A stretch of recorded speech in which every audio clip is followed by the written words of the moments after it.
The God's Wood within the Red Keep did not have a heart tree. There were oaks and elms and a trickling brook whose sound was too civilized by half, as if it had been trained to babble pleasantly for courtiers. Lanterns hung low and yellow beneath the branches. Eddard Stark stood where the breeze reached most strongly, his hand on the pale, knotted neck of the nearest tree, closing his eyes to imagine the tight, clean cold of Winterfell's Godswood and the heart tree's face, red leaves whispering secrets he had known since boyhood. He tried to hear that now and heard only the city and the sea and his own calm, measured breath.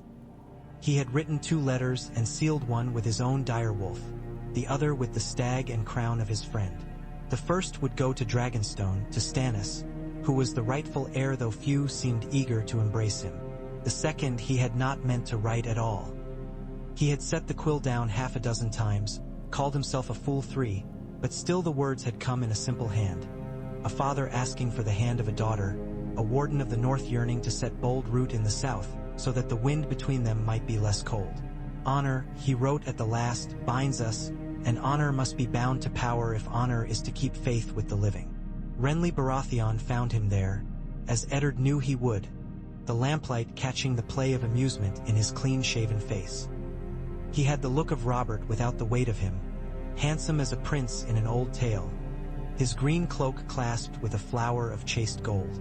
"You prefer the trees to the council chamber," Renly said lightly. "I prefer anything that does not smell like old men's worries." "Trees do not whisper of treason," Eddard said, opening his eyes. "Not where I come from." Renly laughed. "Ah, but this is King's Landing. Even the trees change their leaves by rumor." He moved nearer, lowered his voice though the breeze and the brook swallowed it already. "You have my picture of my cousin, do you not? My Marjorie? Did I not show you how she could be a queen? Ours is a house of gardeners, Lord Stark. We plant and prune. We hope for fruit. You came to me with a picture of a girl and a plan to make her queen by a man who is not a king," Eddard said. "I told you then and tell you now, my lord, I will not break the law to crown you." Renly's smile did not falter, though something colder looked out from behind it. "A crown is not always made in a law. If you will not help me, help your daughter, and in helping your daughter you bind yourself to help the realm. It is all knots, Lord Stark. We must learn which pull tight and which come loose." Eddard looked past him to the city beyond the walls, where more lamps burned than stars above the harbor. "Your cousin is fair," he conceded, "and the Tyrells are generous with their grain and ships, and with smiles that cover sharp steel. I will not give you a crown you cannot claim. I will give you an oath that is mine to give. Hear me, Lord Renly. If the Tyrells will stand for the realm's peace and for the rightful heir, Stannis Baratheon, not you, then I will solemnly bind the honor of the North to the power of Highgarden. I will betroth my daughter Sansa to Ser Loras of the Kingsguard. No, not the Kingsguard, not yet." He corrected himself. Loras wore no white cloak then, only glory and roses. "To Ser Loras of Highgarden. I will do it with my own mouth in the hearing of gods and men." Renly did not at once reply. He studied Eddard's face in the half-dark. What he wanted he kept behind his eyes like something caged. "You would give Sansa to Loras," he said at last, almost idly. "A match of ice to flour. You would give us your word, so long as your word courts my brother." "Right words," Eddard said, "are for right men." Renly's hand strayed to the golden rose at his shoulder. "And if Cersei bites with all her Lannister teeth, I think she will bite. She bites when she smiles." He stepped backwards once, his boots silent in the grass. "Very well, Lord Stark. Pray to your uncarved trees and I to my bright, busy gods. Plant what you would plant. I shall tell my friends in Highgarden that winter seeks a garden to shelter in." The smile widened. "And I shall tell Loras." He left then along the curving path, vanishing into a ripple of leaves and lantern glow. Eddard let his breath go and searched for a North Star that could not be seen through so much built-up heat. He set his palm to the bark and tried not to hear the sea say Stannis, Stannis, Stannis in its patient voice. Sansa had decided that lemon cakes tasted better when taken under cypress shade. She said so to Jane Poole as if it were wisdom, and Jane agreed as if it were. The gardens below Maegor's Holdfast were all pathways and fountains, and the distant suggestion of the sea like a promise of other worlds. Sansa liked that, and she liked the way the south smelled of herbs and warm stone and perfume, the way ladies laughed low and secretively, and the way knights tried not to look as if they were looking. She had seen Ser Loras first on the day of the Hand's tourney, sunlight making a miracle of him. She had thought of him often after that, telling herself she did not, and whenever she looked at the sky and found it very blue, she wondered if the Reach had skies like that all the time and whether he rode beneath them daily. Jane would sigh, and Sansa would pretend she herself had not. Now a little procession came along the path, not grand enough to be a queen's, with a lady at the front who walked with a stick and did not need it, for her gaze rested on people the way a falcon's rested on rabbits. The old woman's gown was green and gold and well used. Her hair was silver and coiled, her mouth small and apt for mischief. Beside her came a girl of Sansa's own age who had roses in her hair as if they had been born there, brown-eyed and curious, with a hand light on her skirts, and behind them a cluster of girls and women and a few men with roses everywhere on them. Rings, hilts, cloaks, smiles. "My Lady Stark," the old woman said crisply, "do not rise. You will make my bones creak in sympathy. I am Olenna of House Tyrell, who knows how to say what others are too polite to think. This is my granddaughter, Marjorie. Her father is Lord of Highgarden, which is full of poets who cannot pay for their dinners. One learns to sharpen one's teeth." Sansa managed a curtsy even while sitting. "Lady Olenna," she said, awed and not a little frightened, and then, "Lady Marjorie," because she could not help herself, for the other girl looked kind and lively in a way Sansa recognized from the mirror, what she herself might be if she had been born where the world was green always. Marjorie sat down beside her on the bench with an unstudied grace, as if they had already been friends. "Jane Poole," she said. "We have a Poole at Ashford. He is an old man who wheezes. Do you wheeze?" Jane spluttered, and Marjorie laughed, sweet as a spring. "No, you do not. You are too pretty to wheeze. Will you share your lemon cakes?" Olenna took a lemon cake, sniffed it, and bit. She nodded approvingly. "Butter and sugar and the right touch of lemon," she decreed. "I have eaten too many to be deceived." Her eyes moved to Sansa and sharpened. "Tell me, child, do you like it here? Be honest." "I do not much. The air is thick with whispers and wine. But then I am old and allowed to complain." "When you are old you may complain too. But now you must simply endure." Sansa blushed. "I like the gardens," she said.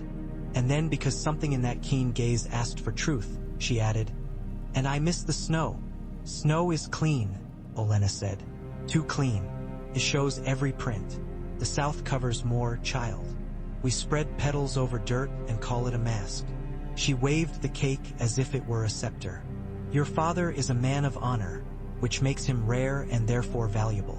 He is also stubborn, which makes him dangerous when fools are gathered. A little bird tells me he may offer a hand for a hand. Do you know what that means?"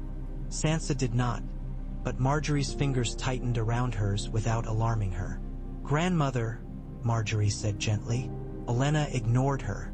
"Do you like roses, Sansa Stark?" "Yes," she said, because she did. "They have thorns," Olenna said. "So do I. You will learn. You will need them." Later, when the afternoon had cooled a little and the lanterns had been lit, Sansa found herself in the presence of Ser Loras Tyrell, though she had not expected to be because dreaming and doing were separate kingdoms. He bowed to her in a courtly fashion, exactly measured, and when he straightened she had to remember to keep breathing. It was not his beauty that struck her worst, though that struck. It was the sadness behind the courtesy, a quiet thing like a shadow beneath a rosebush. "Lady Sansa," he said, "my grandmother grows fierce with age. She has a great fondness for lemon cakes, however, that always warns us when something serious is coming." "I am very fond of them too," Sansa said, mortified and glad her voice did not tremble. "I think the gods must love them as well, because they give us lemons." "Ah," he said, and smiled in a way that made warmth gather in her chest. "The gods give and take." He moved with a swordsman's economy. His cloak smelled faintly of sun and horse and rose oil. "I am to ride at dawn. I may leave a hand of men here, if your father asks it." He hesitated. "I will leave a day of my life as well, if your father asks it. He is a man who makes me believe in my vows." Sansa did not understand that last part, not wholly, but it made her want to. "I am glad," she said, and meant it, "that you believe in him. He is my rock." She could not stop herself adding, because it was true. "And I admired you the day of the tourney, sire. You rode as if the sun loved your back." He bowed again, and she could not tell whether she had pleased or pained him. "The sun loves all men before it burns them," he murmured, as if to himself. That night Eddard Stark climbed a narrow stair with Ser Ares Oakheart ahead of him and Jory Castle at his shoulder. He went not to a godswood but to a chapel of the Seven, and then to a bare, cool room with a window slit that looked east to where Dragonstone would be if eyes could cross water. There he met Mace Tyrell, whose mouth was a generous line and who laughed too loudly. And beside Mace, with his hands clasped over his stomach as if to keep it out of the way, stood Lord Paxter Redwine, smelling faintly of pickled grapes. And to one side, not in shadow because she never troubled to hide, sat Olenna again, her stick propped on her lap like a scepter she chose not to use. Loras stood behind them, not beside, his gaze on the window, on the idea of the sea. And behind Eddard were Renly and various prettily armored young men who watched Loras more than they did their lord. Eddard spoke simply because that was how he knew to do it. "My daughter Sansa is a maid of 11 years. She will be a woman grown. Ser Loras is a valiant knight of good birth and clean reputation." He did not look at the Queen of Thorns to see her mouth twitch. "I will speak the words of betrothal now, here, and they will be repeated before the High Septon when the time is proper. In return, the Tyrells will use their power not for one prince set above the law but for the law itself. Robert Baratheon is king. When he dies, his heir is Stannis Baratheon." He heard Renly's breath change. Mace Tyrell, who had been smiling as if he were a tapestry and someone had praised his weaving, made a small cough that was almost an objection, but it died beneath Olenna's glance. She tapped her stick once. "You will have our bread," she said. "King's Landing eats because we feed it. You will have our ships. You will have our swords in the streets, Lord Stark, though we are gardeners and prefer not to muddy our boots. For crowns," she shrugged, "we have garlands enough in Highgarden. We will not pluck a stolen crown only to see it wither." Her eyes found Renly. "Do not pout, boy. You look more like your brother when you do, and that is never a compliment." Paxter cleared his throat. "The Redwine fleet has been idle long enough," he observed. "One sigh from Highgarden and we can have 10 scorecogs and galleys in the Blackwater. I do not think the Lannisters would find that restful." "Nor do I," Eddard said. "I will not sail to war on boasts." He looked at Loras. "Sire." Loras came forward then, stripped of his armor and beautiful in the plainness of his face, the almost falsetto of his youth and the gravity that sat on it like a familiar hawk. He knelt as if he were praying, and if his eyes did not look at Sansa's father it was because he was schooling them. "I will be bound," he said without flourish. "My sword will be your sword. My life will be your life. If you keep to your justice, Lord Stark, I will keep to my vow. If I must stand between your daughter and any harm, I will stand long enough to die." Jory Castle shifted his weight. Eddard put his hand on Loras's head briefly, awkwardly, as if he were laying a blessing and sheathing ice in the same movement. "Rise," he said, and felt the knot pull tight. He was a man who knew how to count the teeth of bear traps, and still he had put his foot in this one because there was no road north that was not a trap. Cersei Lannister received the news in the solar that looked out over the city. She was pruning a plant that had survived in the capital because it had learned to grow around walls. The golden sunlight laid a crown on her hair. Ser Jaime lounged with a cup in the window. Joffrey had gone hunting with his little pack of cruel boys. Tommen was with his kittens. Myrcella was being taught to step carefully in a gown. The queen's hand paused too long over the twig. The cut, when it came, was too hard. She stared at the little blood bead that gathered, glittering, and then she licked it from her finger and smiled. They are fools, she said. Tyrell fools are the worst kind. They smell of flowers and think they are storms. Her eyes were on the city, not on her brother. What does Stark think to do with roses? Plant them in snow. Snow hides blood, Jaime said lazily. Or so I am told. Cersei set the pruning shears down and at last looked at him. If Robert dies, she said, voice like glass, they will try to move faster than I can draw breath. They think honor is a horse to ride over the law. They do not know that the law is a net, and honor tangles in it. Perhaps they think many things, Jaime agreed. One would have to think many things to choose Stark for an ally. She did not smile. The boy from the Reach, the Knight of Flowers. He will not put a child in little Sansa, I think. He likes other flowers. Lady Olenna knows it too. She does everything with her eyes open. She lifted her cup and drank. I do not care what he likes. I care that they will come for my children and call it law. She set the cup down. Send for Janos Slynt. Men who hold gates hold kingdoms. We will not be gentle when the time comes. I am done being gentle. When the boar gored Robert, it tore through more than a man.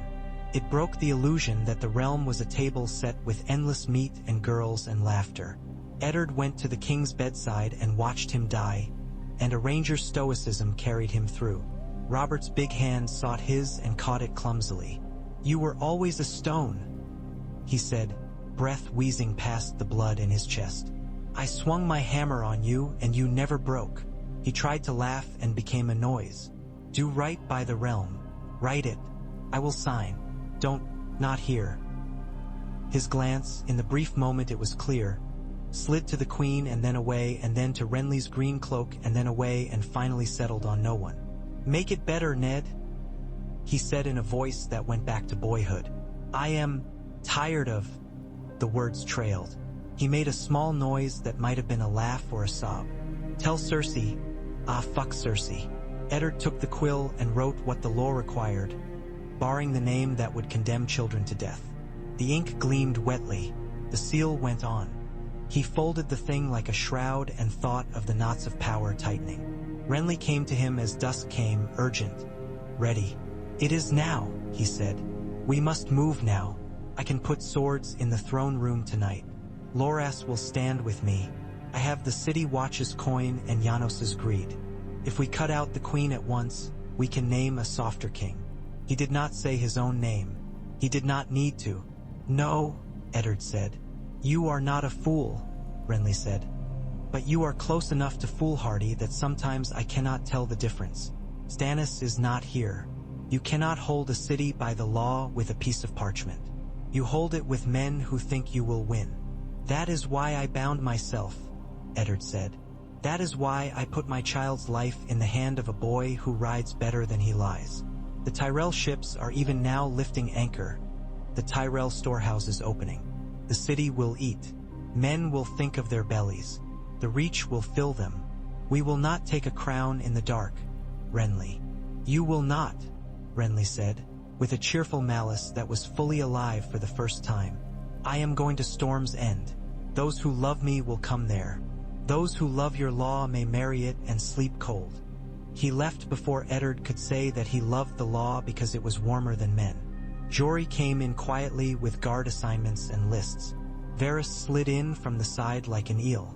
Baelish drifted through a door as if doors bowed for him. The night coiled and uncoiled. Eddard slept not at all. At dawn the city had a new king.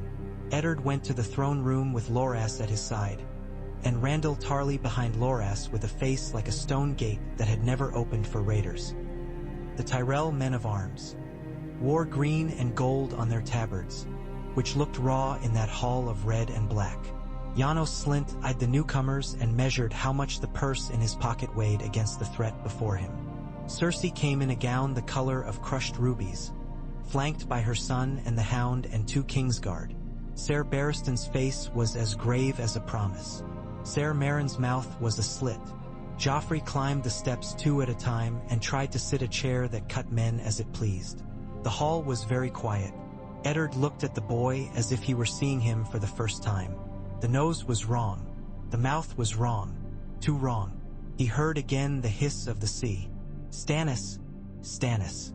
"My lords," Eddard began, and his voice did not carry as well as a liar's would have, but it carried. "Robert Baratheon, first of his name, has died.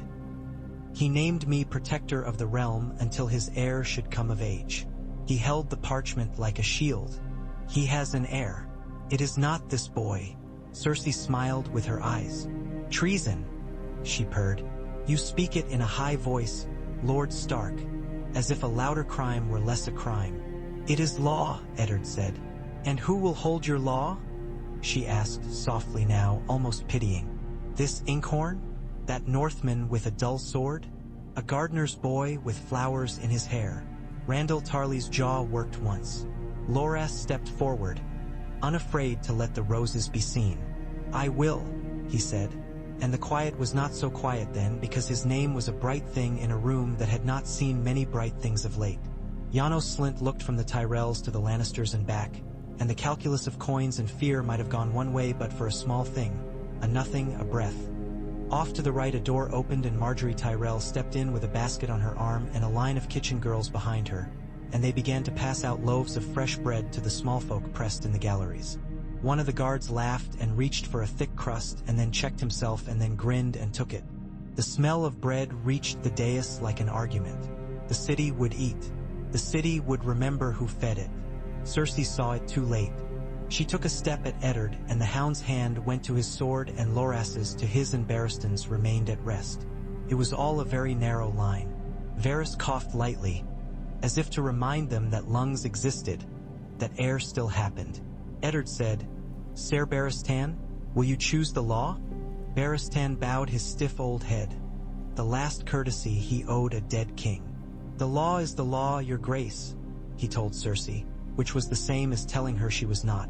And then he stood between her and the boy on the chair and did not move aside when the boy stamped his foot. It went by with less blood than Ned had feared and more than he had hoped. Meryn Trant tried something ill-advised, and Randall Tarley knocked him down and took his sword and broke it on the step and called him a coward in a voice that made men stand straighter. Janos Slynt tried to set his men on the Tyrells and discovered that some men eat better in green. Cersei allowed herself to be escorted away, white and quiet with a little stiletto of a smile for later. Joffrey shrieked until the hound took him firmly by the arm and murmured something in a dog's growl that made the boy swallow his noise. When it was done, Eddard felt older, which was wrong because he had not expected to feel anything at all beyond relief or doom. Sansa heard the news in fragments. The queen was put aside. Joffrey screamed, and then he was quiet. The big white knight had said something that meant something. The city watch had chosen gold that was baked into bread rather than melted into bribes. Loras had stood in the middle and had looked beautiful. All of it came to her like sun through lattice work. She clutched at Jane's hand and whispered that she felt ill. And she did, with excitement and fear and a strange pride that made her feel as if she ought to apologize for it and did not. Sandor Clegane found her by a fountain and stared at her with that ruined face, not unkind. "So they'll tie you to the pretty one," he said. "Makes a song of it, I suppose. The singer will be drunk on rosewater and not see the blood." Sansa made herself be courteous, because courtesy was armor when steel could not be worn. "Ser Loras is brave," she said, "and honorable and generous. He will be a good husband." "I," Sandor said. The word had edges. "And wolves will nurse lambs." He tilted his head as if listening to far-off dogs. "You're new to this. You think knights are what they say they are. Keep your eyes open, little bird. Roses have thorns. So do Lannisters. So does the world." She could not keep from saying, "And do hounds." He barked once, a sound that was too near a laugh to be mistaken for anything else. Sharpest of all. Stannis' sail was black, not for mourning but because black wasted less dye. Eddard stood on the quayside with Lord Pax to Redwine and with Davos Seaworth, a plain, careful man whose eyes had known ships and hunger and little else worth telling. A wind flogged the banners and clutched at any talk and made it small. When Stannis came down the plank, he was every story men told of him made flesh. Thin and graven, with a mouth held in by habit and an impatience that rode before him like a herald. Eddard knelt because it was the right thing and because he had only the right things left to offer. Stannis regarded him with the suspicion of a man who had been given too many gifts too late to trust them. "Rise," he said after a moment that weighed. "I hear that you have put away a usurper. It is a thing you have some practice at." That was humor, probably, though Davos did not smile. "Do you mean to tell me I am king?" "I mean to say that the law says so," Eddard replied. "And I mean to enforce the law." Stannis turned his head, a hawk who had heard a mouse move. "A Tyrell, then," he said as Loras came into view with Marjorie at his side, and behind them the redoubtable Queen of Thorns, who planted her stick on the planks of the wharf and made the whole harbor seem to consider her opinion. "And the Reach," Stannis added with as much warmth as he gave to a rock he would soon step over. "Will you swear?" Mace Tyrell made his bow and his speech, which was longer than it needed to be. Marjorie's curtsy was perfectly measured. Loras put his sword across his palms and offered it. Olenna said what mattered. "We will keep the city. We will feed it. We will not set aside a king who answers to the law." She looked Stannis in the eye and he did not look away, which pleased her. "We will expect to be thanked properly," she went on with a smile like a thorn. "Bread is dear, even when one grows it oneself." "Bread keeps men alive," Stannis said. "Thanks are free. I will give both with a frugal hand." He looked at Eddard. "You will remain hand. I do not care for courtiers and would burn half the city if it could be ruled from Dragonstone by ink and ravens." He glanced past Eddard to the looming Red Keep. "I will not burn half a city. There is enough smoke in it already." Varys took that in with his usual unruffled interest. Baelish smiled to himself, a smile that had already traveled twice around the room and picked pockets along the way. The small folk learned each morning where bread was to be had and went there singing songs about roses and wolves, because singers went where bellies were full. For a time the realm held its breath. Men rode and scouted and made lists. Letters grew important. Cersei and her children were confined and treated as nobility were when a problem had to be hidden rather than solved. Jaime vanished like a fox into his hills. The Goldcloaks found themselves drilled by Randall Tarly until they forgot to be corrupt. The Hound was given coin and permission to drink until he slurred. Marjorie visited the Septs with baskets of small loaves, and the mother's tears dried on cheeks that had forgotten they could dry. Eddard wrote to Winterfell. His letters to Catelyn were stern and tender by turns. He wrote to Robb and told him to wait. He wrote to the Riverlords, and they answered with wry complaints of long-ago Lannister slights.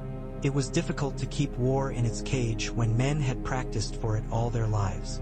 Tywin Lannister did not sit still. Raiders sprang like rabbits in the Riverlands, then like wolves. Villages smoked. Songs took on a burnt edge.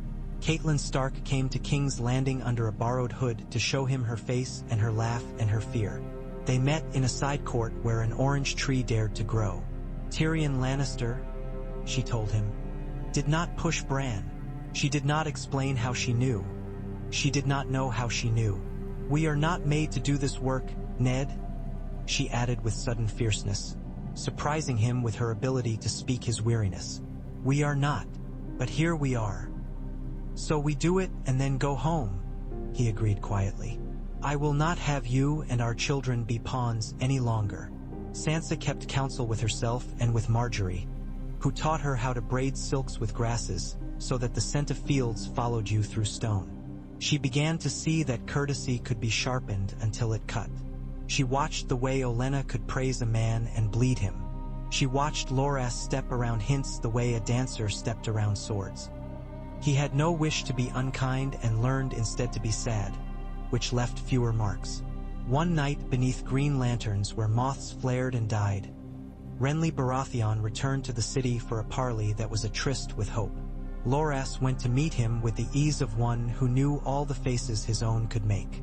Sansa did not follow because she knew she should not and did anyway. She found them in a long gallery overlooking the water. They stood too close for men who had only politics in common. "You will not come," Renly said calmly, though it trembled under the skin. You will wear your roses and stand in that hall and keep your vows to a winter that never cared if you lived or died." "I gave my word," Loras said. "I gave it to a man who meant his." "Mean one for me?" Renly murmured, the words not all in his voice. Loras's answer was not in words.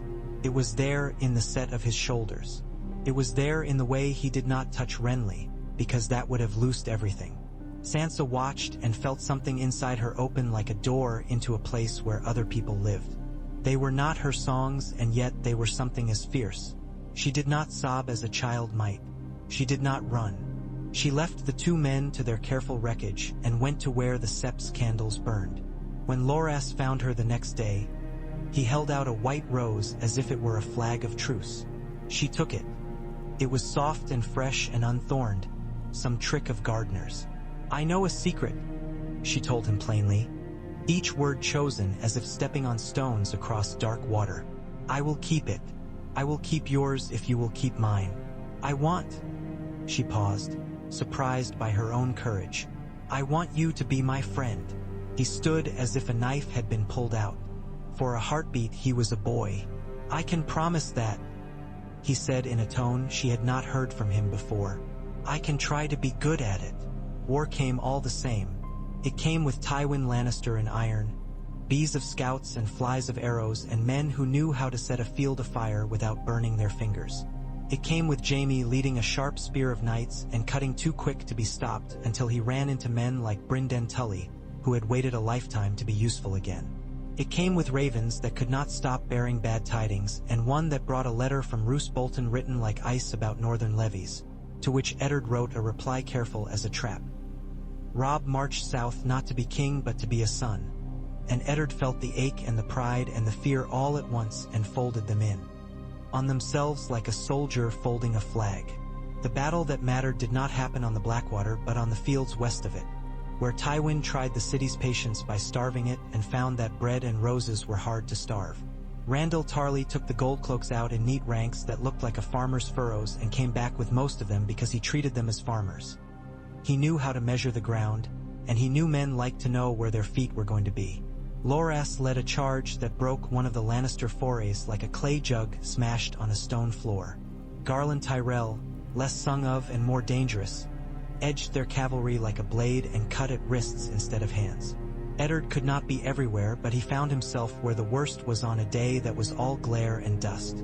He had ice on his back and a different weight in his chest. Twice in the confusion, he saw the hound moving like a shadow that had grown teeth. Once he saw Cersei in his mind's eye, not in the flesh, and found that she was looking past him at a road he could not see. Twice he wondered if honor could be hammered into a better shape. Twice he decided not. They held. Perhaps they should not have, but they did. Tywin did not break. He bent and went west and took with him the storm that had seemed unending. Men shouted themselves hoarse for victory because shouting was warm and made them less likely to think about all the things that had not happened and all the things that still could. On a pale morning shortly after, the marriage contracts were read aloud in the sept by a high septon who sweated like an honest man and trembled like a reed anyway. Sansa wore white and a little winter in her hair, small pearls that shone like frost. Loras wore green that made his eyes the color of leaves the sun is behind. The hall smelled of candle and bread. Marjorie stood near with a bouquet and a look that made Sansa feel both steadied and tested. Olenna watched in contented disapproval. Eddard would have smiled if he could still remember how men smiled. When it came time to speak, Sansa found that her voice was stronger than she had guessed. Loras's hand in hers was warm and did not grip too tightly. They spoke the words that made something new, not quite a cage and not quite wings. Outside the bells tolled and the small folk threw petals whose perfume could not disguise the odors of the city. Sandor watched the ceremony from the shadow of a pillar and made a noise that was not quite contempt. The wedding feast had more songs than it needed, but one of them was very good. It had a lilt that made Sansa's foot move without permission, and a refrain about winter seeding the fields of summer that made men bang their cups. Eddard lifted his once and then set it down, content to watch his child move among the world as if it were where she belonged. Stannis sat stiff and endured congratulations like a man endures a storm. knowing it will end and he will still be wed after. Davos smiled once, when no one was looking. Highgarden received the bridal procession with a wall of scent. It was a city that pretended to be a garden or a garden that pretended to be a city. Sansa could not tell which. Everywhere there were arches and trellises and fountains that spoke in small voices and long galleries that led to other long galleries like promises stretched out. Willis Tyrell met her at the foot of a staircase with his cane and his 3 hounds, and his smile belonged to a friend she had not known she had. He showed her the mazes as if they were ideas rather than paths. He spoke to her of books she had never read and of the way birds learned to know one another by more than song. Loras was a wild rose, Willis said, the comfort of an older brother in his tone. He learns to be a cultivated one. The trick is to be both. You will teach him to be some third thing again. He will teach you to ride very fast and do things you do not think you can do. This is how families grow. Marjorie took Sansa's arm and led her through chambers full of light. You will not be alone, she promised. There are 1,000 ways to be a lady, and we will find the ones you like. Olenna declared the baked pears overcooked and praised to the skies a little stew of beans and fennel that had been put on table shyly by a new cook. I want to know all your thoughts, she told Sansa later. When the feasting was done and the old lady had Sansa to herself in a small lounge with a carved wooden rose the size of a man's head over the mantel. You are going to be part of this family properly. We do not sheath our knives in our sleeves when we eat at home. We put them on the table and admire the workmanship. Sansa did not know if she had thoughts worth taking out. She talked haltingly of snow and wolves and songs, and Olenna sharpened each and handed it back to her like a sharper version of herself. The news from the north came on a cold wind even at Highgarden. Winterfell was well. Robb had fought well. Catelyn had not fallen. Arya had vanished like a cat and then reappeared in a tale Sansa could not be sure she believed of a water dancer and a stone hall and a long road with fewer friends on it than it ought to have had. Bran dreamed strange dreams and woke smiling. Rickon ran. The wall stood. King's Landing settled into its new ways as a badly worn boot settles around a new foot. Stannis sat and judged, and men learned to fear a justice that was not cruel but would not be turned aside by tears or gold. Some fled, some adjusted. Varys adapted as he always had. Littlefinger found that coins sprouted less readily when a gardener with long memory watched his fingers. It did not stop him. It slowed him, and he hated most the feeling of being measured. One autumn, when the roses in Highgarden were heavy-headed and the sun spent itself early, Loras came to Sansa with a question he had balanced for months. If I ride east with Garland, he said, standing in a suite where the light loved him less than outdoors, it will be because our king asks us to show our strength against those who have gnawed at the marches. If I stay, it will be because my lady asks me to be her husband first. Sansa had grown taller without noticing. She stretched into her gowns rather than being drowned in them. Her hair had darkened a little in the southern sun. We both know what you want, she said without cruelty, because kindness was a way of telling truths safely. We both know what you fear.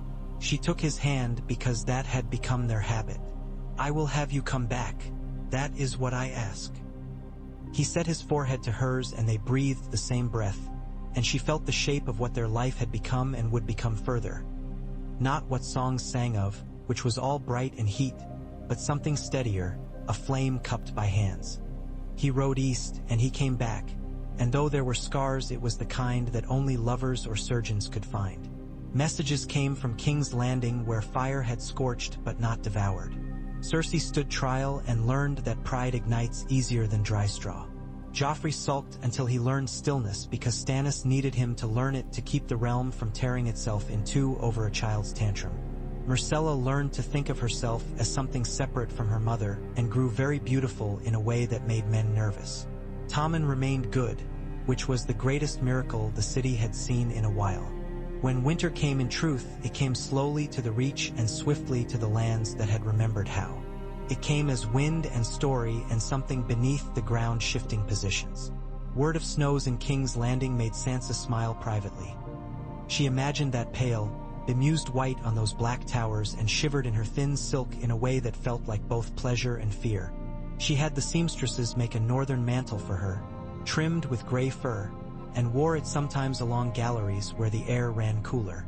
She stood with Olenna on a balcony one starlit evening and watched the torches on the walls trace the lines of Highgarden like embroidery. "I never liked snow," Olenna observed. "It looks like innocence and is only death in lace." "It is also quiet," Sansa said. "Sometimes the only quiet the world gives." "You will learn to make your own," Olenna declared with tart affection. "It is the only peace worth having."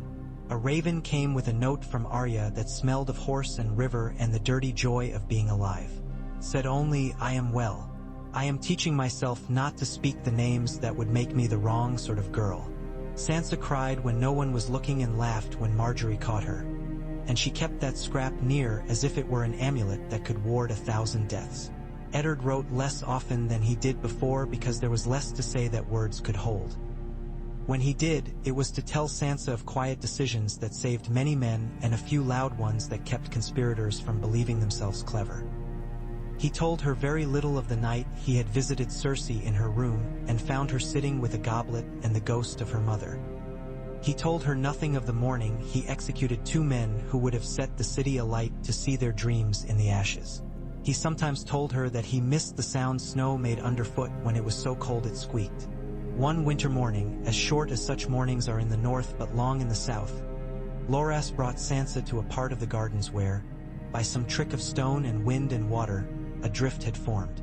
It was only a dusting, a pretty lie, a transient lace, but it was snow, real enough you could see how it chose the hollows and the curves. She crouched and pressed her fingers to it until they stung, and then she put her hand to Loras's cheek, laughing like a girl again, and left a print there. He laughed too. The air made steam of their breath. For a second she felt as if Winterfell and Highgarden were touching through her palm.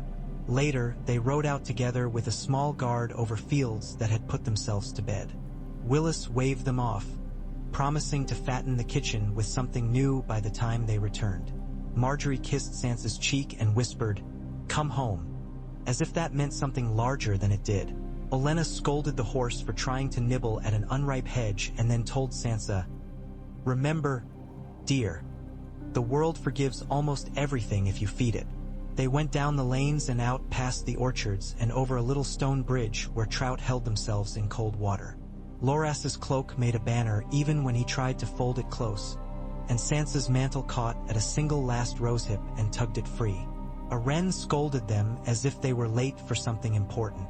Sansa reached out and took Loras's hand once because she could and because that had become the way she marked the world. With small claims, small courtesies, small defiances of what was expected of a girl married for power. The North did not forget it had been asked to bind its honor to the South's power. It sent men and counsel and, when asked, silence that was weightier than words. The Reach did not forget it had held a city with bread. It sowed heavier, and if it argued about who paid whom how much, it did so in the way families argue and then pass the salt. The realm did not become peaceable, because no realm does, but it remembered that there are feasts to be laid and graves to be avoided and winter to be prepared for. Sometimes at night Sansa walked the green tunnels of Highgarden until she came to a low gate she had learned to open without the gardener seeing. Beyond it was a little court in which a willow grew that had been planted 3 kings ago. She liked to stand there and listen to the very soft sound the tree made when it breathed. She would say names she should not in that green hush. Snow, Wolf, Needle, Arya, Bran, Robb, Winterfell. Once, in a moment when she felt older than she was and exactly as old, she added Loras. He came into the court, having learned her ways as she had learned his, and stood with her without speaking for a time. Then he said, "I dreamed last night that I rode over fields of snow and roses, and my horse left prints that turned to bright flames wherever they fell. It was beautiful in the way that a thing is beautiful only when it is also terrible." "I do not want terrible beauty," Sansa said. "We have had enough of that." He reached for her, and he hesitated as he always did, and then she stepped into that space and put her arms about his waist because they had learned each other's weight. He held her as if she were both hard to break and easy to bruise, which was the right way to hold a lady and the only way to hold a life. Over their heads the willow sighed in the mild southern wind, and the stars, when the clouds allowed it, showed themselves to be as they always were, indifferent, attentive, distant, near. The song they made between them was not a song singers sang. It did not require a harp or a hall. It was the sound of a house learning to be two houses, of a girl learning to be a lady without forgetting to be a wolf, of a boy learning to be a husband without forgetting he had loved a king. It was how peace sounds. Like steps measured on stone, like bread broken and shared, like snow that does not need to fall but does anyway, one sharp flake at a time, over gardens and gates and the hard iron of a throne men still wanted and still would kill to claim. In the end, the sound was simply this: two breaths, mingling in a garden, in a winter that could not quite decide to be winter, in a realm held not by a single knot but by careful hands, steady hands, hands that had learned the difficult work of binding honor to power and power to mercy and mercy to something like joy. When Sansa wrote to her father after that night, she said nothing of these matters. She told him instead of the first tomatoes that had persisted past the frost, bright as lanterns on the vine, and of Willis's plan to breed a hound with a nose so keen it could find a truffle deep as secrets, and of Marjorie's new gown embroidered with the constellations so that she could carry the night with her like a map. She told him of a snowfall at dawn that had vanished by noon but had made the world look honest for an hour. She did not need to tell him the rest. He, too, had learned to measure what could be said and what could only be lived. On a day when the wind had the taste of iron and the sky was so clear it looked new, Eddard stood beneath the same wrong trees in the false godswood and let the breeze tell him news he already knew from letters. A ship was leaving for the arbor. A caravan had just arrived from Old Town with books. In the far distance, two boys shouted the names of men they would become until a nurse pinned them with a stern voice that might save their lives someday. He curled his fingers as if to touch a trunk that had never had a face. He could almost imagine one there now, shyly, like a thing that comes late to the right place. He closed his eyes and saw snow that made light instead of hiding it, bread steaming in cold air, children running and being called back. He heard a soft footstep that was not the wind and turned to find Varys as calm as ever, a little apology already arranged about his mouth like a lace collar. "My lord Hand," the eunuch murmured. "There is a curious rumor from the east about a girl with dragons, but rumors, as you know, are the coin with the worst minting. We will speak of them when they have bought something." "We will speak of law," Eddard said. "Law," Varys agreed smoothly, "buys us more time." He padded away. Eddard stood without moving until the sun had shifted and the breeze tasted of something else. He thought of the children he had saved and the ones he had not, of the men who had bent to the law and the ones he had had to break upon it. He thought of the way Sansa had smiled at him the last time, with a woman's knowledge and a girl's trust, and he thought of the boy in the green cloak whose honor had been coaxed and cut into shape by a rose-armed family and a wolf-eyed bride, and he could imagine, for the space of that afternoon, a realm that could be taught to live with itself. On the first spring morning when the roses in Highgarden burst into a crescendo of bloom, Sansa went very early to the little court and found a white petal had fallen into the stone basin and floated there like a small drowned moon. She scooped it out and set it on the ledge to dry. A thrush sang in the hedge, several notes and then a pause as if to make sure an audience was present. She said to herself, as if making a vow to the quiet, "I will plant a northern tree here that does not belong and coax it until it does. I will learn how to be two places at once without tearing." Loras appeared with a basket of bread that he had stolen from the kitchen with grace and absolution, and the smell was like memory made manifest. They ate together with the easy appetite of two people who work at being good every day and sometimes succeed. They made plans that were not quite plans. Visits to Old Town, a tour of the Manor in a broad-bellied boat, a great hunt in the King's Wood to which they might be invited and likely would not go. "Will you show me snow again?" Loras asked suddenly, half mocking, half earnest. "When the world allows it," Sansa said, brushing crumbs from her skirts. "Perhaps we will go north. Perhaps the north will come here." She teases, thinking of that tiny drift and the thrill of cold that had bit their cheeks. "Perhaps we will wake one morning and find Highgarden under a white sheet, and we will be children and fight with it and be told off by your grandmother because she will say it kills her roses. She will say it makes them stronger," Loras countered, grinning. "She will say we were fools to imagine they needed the sun so much." They sat with that a while. He leaned against the stone in a way she had learned meant his thoughts were calm. She tucked her hand into the crook of his elbow and felt the living heat there that had rescued her again and again from the cold of believing the world was better or worse than it was. Above them, the willow breathed. Beyond the walls, the realm kept happening, with its storied cruelties and its daily mercies. Neither winning for long, both held back and driven on by men and women who had, each in their way, learned the difficult work of knotting themselves to one another until a net existed that could bear more weight than any single strand. In a dream that came to Sansa that night and stayed with her after, Winterfell rose green with ivy. Roses trained along its stones in careful lines, and Highgarden wore a thin dust of snow that made every hedge seem truer. She walked between the two as if they were two halves of a hearth. Loras's hand was in hers and warm. Her father's gaze was on her and steady. The dream did not end unusually. Simply went on, gentle as breath, and that felt like the bravest thing a dream could do.